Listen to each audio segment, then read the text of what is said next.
Zealand day 9. Just drove about 2.5 hours to the other side of Mount Cook mountain range. About to try to do this hike. It did say there was a river crossing when you start.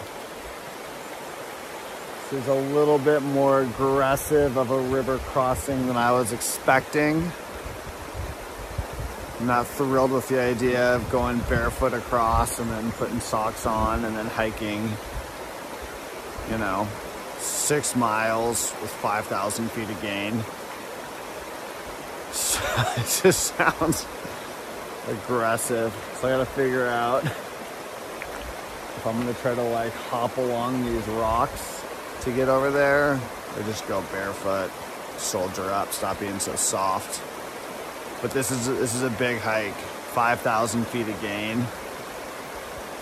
Like, it's just gonna be a Stairmaster. So yeah, just trying to get mentally prepared for whatever decision I'm gonna make and try not to be so soft.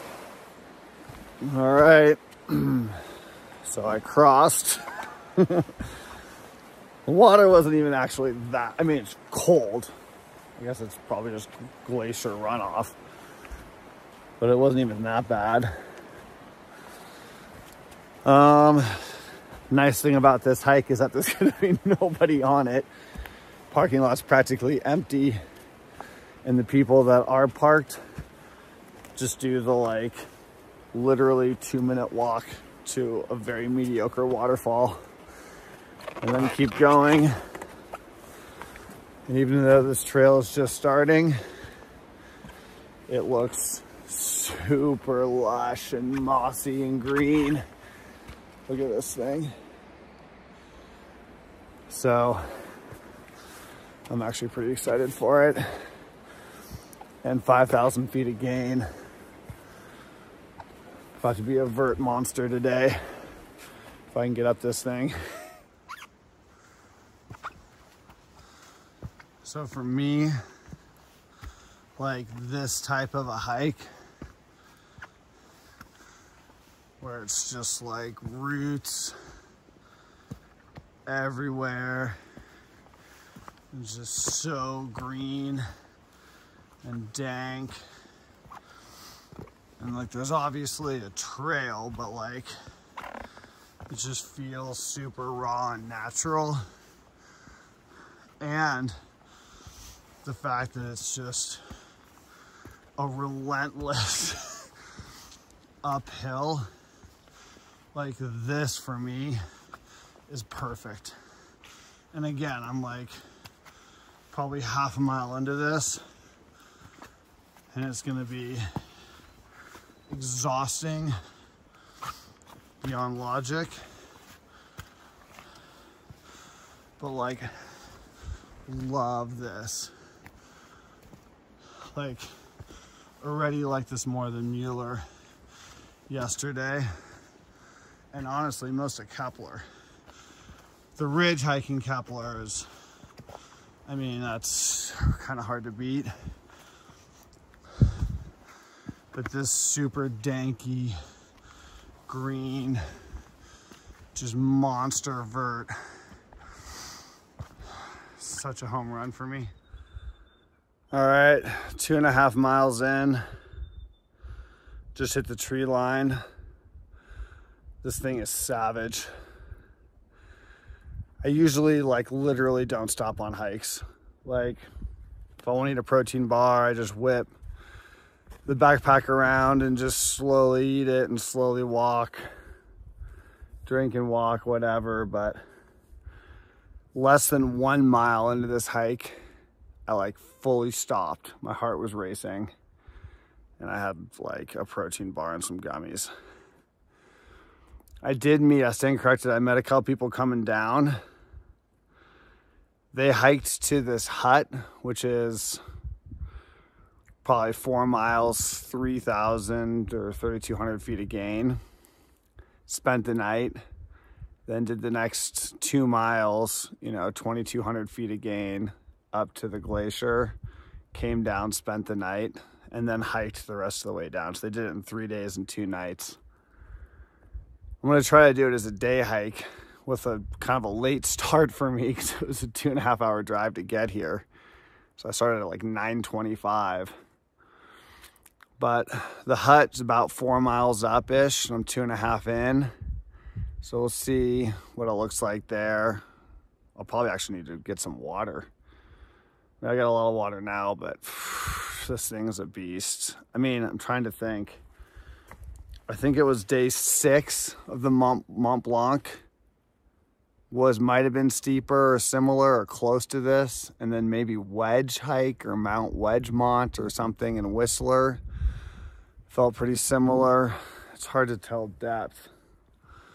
But like this thing is relentless. It's just not, I mean, in total, it's 5,500 feet of gain in 6.2 miles up. And then, you know, another 6.2 down. So it's almost 1,000 feet of vert a mile for like 6 miles. All right, so I made it to Brewster's Hut, which it turns out is only 3 miles, halfway. It's like, I think it's 3 miles, like 3,200 feet of gain.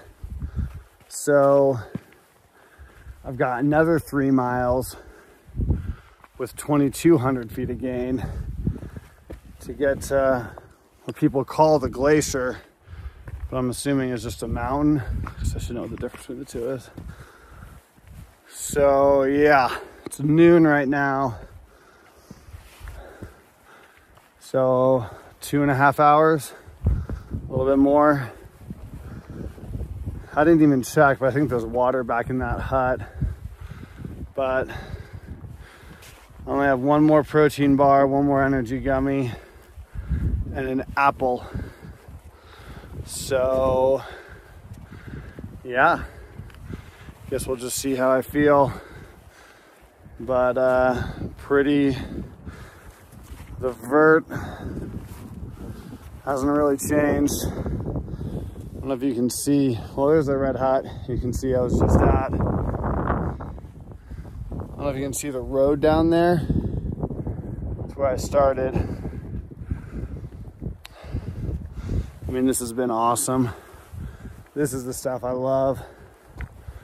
Almost no people. Starts in a just dank forest. And you get above the tree line and snow and mountains. So yeah, obviously I'm going for it. Just kind of see how it goes. Changed socks and shirt. Threw on this kind of rainproof windbreaker inside that little cabin. It's not really windy, although this rain kind of shell thing helps with that. But someone who just came down from the glacier said it's snowing a little bit up there, so might as well just put it on now. Fresh pair of socks feels great. Not sure how blue that water is going to come across, but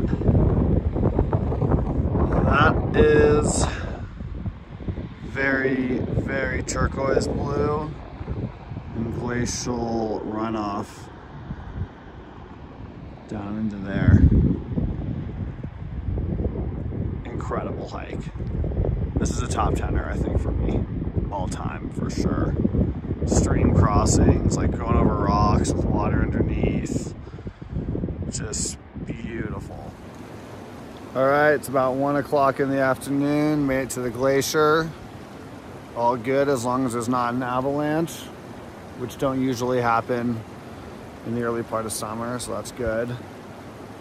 This is incredible. There was a little scramble section. I don't know how well the color of these is gonna turn out, but those are turquoise blue lakes. They're incredible. And that up there is where I came from. So yeah, definitely a top 10er. This thing was a beast. Incredible dank forests, and then the beautiful golden bushes like I saw in Kepler and a couple other hikes, and then just rocks. The rocky stuff obviously isn't as fun, but there's like streams and like water going underneath you as you're going over these rocks, and there's some stream crossings, and there's actually one section to get down into this area that was, it was a scramble for sure, you know. It'll be, you know, a little bit of a climb to get back out of, but this is definitely the best hike I've done in New Zealand. Came out of nowhere. There's nobody out here right now. Saw a couple Kiwis walking back. Dude was in shorts and a shirt and in, you know, heavy New Zealand accent. It's like, yeah, it's great. Cold plunge. I'm like, dude, you did not get into it. I mean, that's literally glacier runoff. Glacier runoff. And man, this girl jumped in. I mean, it's just, these Kiwis operate at a little bit different level. I mean, I'm wearing gloves and a base layer. It's just, the thought of getting in there is horrifying. I mean, I literally just hypothermia immediately. Like, yeah, I have no idea. Incredible hike. All right, starting the return trek. It's actually, I followed the, I can never pronounce this word, but the cairns or whatever, like when people pile up rocks instead of the all trails. Because this is actually off of the off trails by a fair amount. It was only like 4.7 miles, which took me like 3.5 hours, which is insane. So I wonder if the vert's gonna be less too, because on the all trails, you actually go up, it shows that you go up higher, which is mind-blowing, but I just didn't see any other trail. So we'll see what they have me. If this is less than 5K of vert, I'm gonna be shocked, because this is proper. All right, on my way back down under the tree line, back in this dank forest. I mean, I know I just mentioned it, but for sure top 10, I think, for me. Just has everything. Just absolutely incredible hike. And that includes, it's a little embarrassing, but got lost a little bit on the way back. There's like, it's not on all trails, or all trails is a different route.